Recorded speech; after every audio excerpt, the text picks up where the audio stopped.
There are countless street names that conjure feelings of dread or a chill up your spine.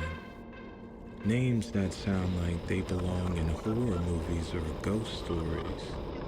Elm Street for obvious reasons, thanks to a certain razor-gloved fiend. Eerie Street because, well, it's just eerie. Blair Road, infamous from the Blair Witch Project. Raven Lane, where crows gather like omens. Shadow Avenue, a name that suggests dark, hidden secrets in plain sight. And then there's 1111 Pine Street, an address so unassuming it sounds almost made up. But I'm here to tell you it's very real and extremely strange. See, I've been an Uber driver for over 10 years now, and I've done more than 30,000 trips and driven in so many cities I've lost count. From Chicago to LA to San Francisco, I've picked up all kinds of people. But if there's one thing I've learned from all those rides, it's this. I'm a sensitive, not just to people or emotions, but to spaces, energies. The air shifts in certain places. The frequencies feel off. Or maybe it's just heightened. It's hard to explain, but it is very real. When I was a kid, I used to tell people that certain houses just felt haunted, even the one I lived in. I was terrified of like that Thriller video, the zombies, the werewolf scene. So I chalked it up to just being a scared little punk at the time. But over time, I realized maybe I wasn't just scared. Maybe I was picking up on something nobody else noticed. And that's what brings me to today's story. 1111 Pine Street, San Francisco. Every time I drove past this place, I feel it. This tension in my chest. It's like the building is watching me or holding something back. I've driven by it on the sunniest of days, and somehow it still looks gray. And I mean like cloaked. Every other building on the block is bathed in light. But 1111 Pine? Nah. That place is different. Then one day I picked up a woman. She was super cool, really sweet. We were vibing, driving through the city. I think I picked her up in the East Bay. We were talking almost the whole ride. But when I noticed on the app where I was taking her, 1111 Pine, I didn't know how to bring it up, to be honest. Because how do you bring up to somebody you just met, hey, is that like a haunted house you live in or something? Like, that place feels weird to me. But this is me we're talking about. So of course that's what I said. I must have reacted when she, noticed, and I was like, so you live here, huh? And she smiles and goes, yeah, I do. And I ask her, is this place haunted or something? In this weird, apprehensive, but silly kind of voice. And she looks at me like, finally, someone said it. And she goes, oh, so you feel it too? Yeah, it's super haunted. So now I'm leaning forward in my seat, like, okay, hold up. Turn the app off. You gotta tell me more. She goes on to tell me all of these stories about late night voices, Footsteps when no one else is home. Objects moving all by themselves. She told me even one time all of her keys were removed from the keychain and hidden around the apartment in different places. Classic poltergeist vibes.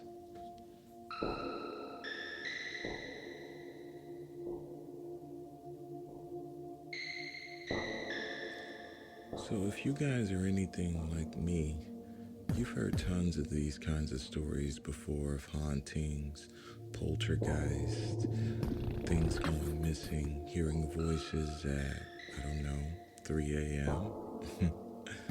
But maybe you're not like me in the sense where I'm obsessed with going down rabbit holes and figuring out those things that nag and dig at my psyche when I'm trying to sleep at, 2:30 in the morning.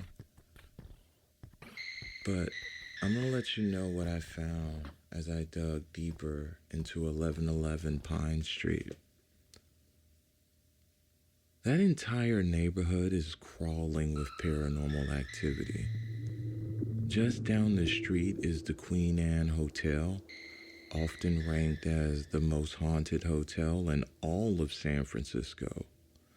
Built in the 1890s as a girls' school, guests here have reported being tucked into bed by an invisible hand or having their luggage unpacked for them in room 410.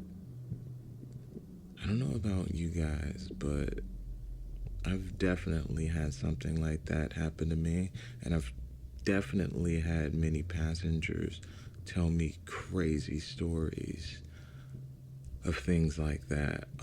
One of which happened in a Hawaiian hotel on a couple's honeymoon, and one of these nights I'll make that video if you guys want to see it, of course.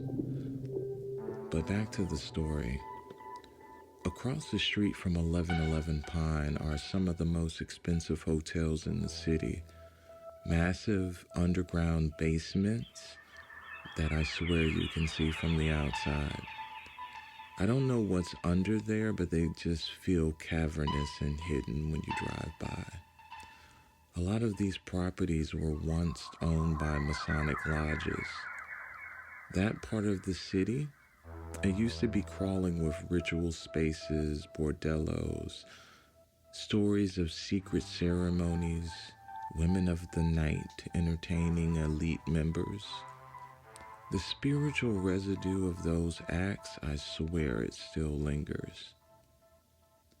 1111 Pine Street was originally a Victorian mansion built in the late 19th century.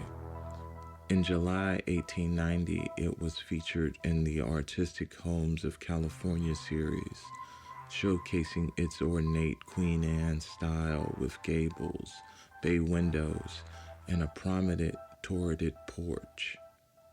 It was a high society hub on Nob Hill, hosting lavish events like Mrs. H.M.A. Miller's high tea in 1891, attended by the city's wealthiest families. The mansion was likely destroyed in the 1906 earthquake and fire, quickly rebuilt in 1909 as the four-story Somerset Apartments by builder C.O. Smith. It became a stately Edwardian structure known for its elegance and resilience. The address sits near several notable sites, including the San Francisco Masonic Temple and Grace Cathedral, which I might add are absolutely gorgeous places which have an air of energy and old nostalgia about them. The area is layered with history, Masonic lodges, underground basements, bordellos, rituals. All of this contributes to the area's lingering energy. The building's name and number, 1111 Pine, are laden with symbolism. So let's do a little something. The 1111 represents a spiritual gateway in numerology, often tied to enlightenment, portals, and manifestations. The name pine itself connects to the pineal gland, regarded as the third eye in esoteric traditions. Also intriguing is the unsolved murder of renowned chef Masataka Masa Kobayashi in 1983 within the Somerset Apartments. His death, a brutal and unexplained act, adds a dark layer to the building's history. To this day, residents often report feeling unsettled, experiencing unusual sounds, objects moving, and other classic signs of hauntings.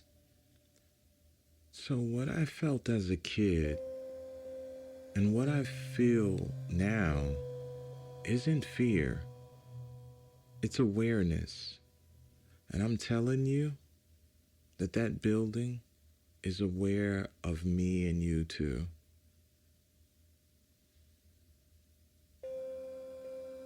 In closing, 1111 Pine is not special in any real way. But what 1111 Pine represents for me is a connection to the other side, a connection to history, a connection to past rituals, past portals opened here.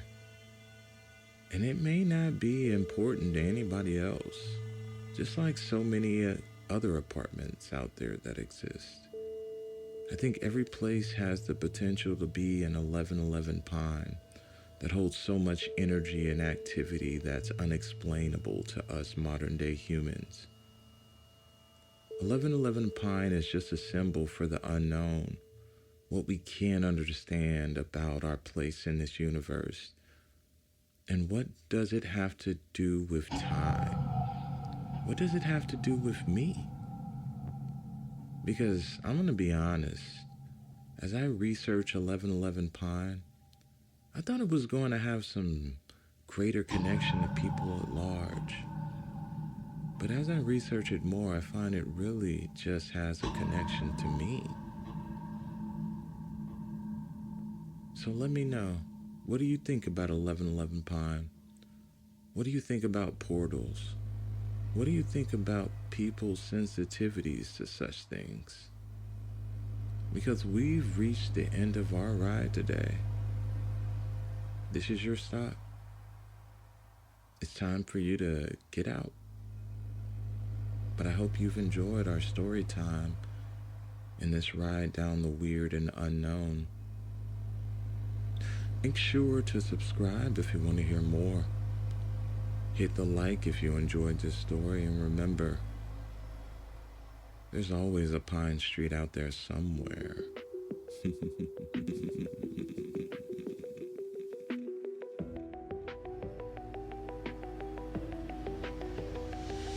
It is always 3 a.m. somewhere, the hour where echoes remember your name. The air folds sideways, the mirror hums. 1111, the gate flickers.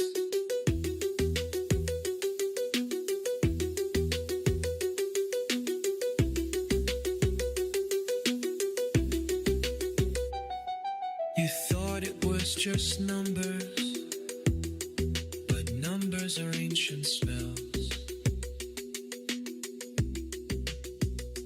Timelines fracture at 11 under the 11 when the loop reveals itself.